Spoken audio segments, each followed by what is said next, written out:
Maraming salamat sa iyo, Panginoong Diyos, at natapos po itong aking labadami, labango ng tunay na matchman ng Tondo, Manila at Pilipinas. Wala po naging problema sa tubig, kuryente at washing machine. Sa pangalan ni Jesus. Amen. Kaibigan, bakit natin pinasasalamatan ng Panginoong Diyos? Simple lang. Ako, bago ko naglaban, nagdasal ako.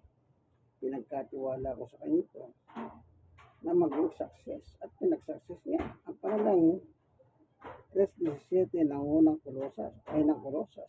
Dapat ipagdadasal mo lahat ang iyong gagawin. At pinagtagumpayan naman ako ng Diyos. Unang Korinto 15:17. Ang Diyos ang nagbibigay ng success. Walang iba kundi siya.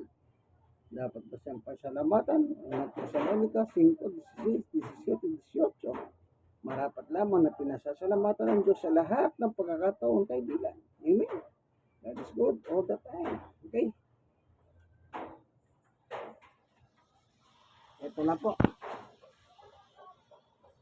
Tapos na natin. Para may sampay na po ni Sister Baby. So, nalinis na.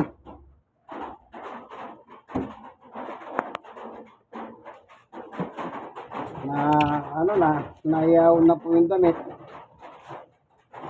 Para isasampay naman sa tulong at tawa ng Panginoong Yesus, success tayo. Ito na siya.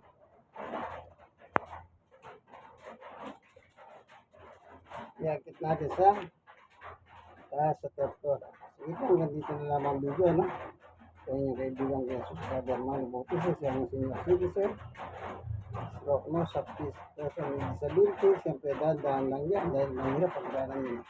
God bless you.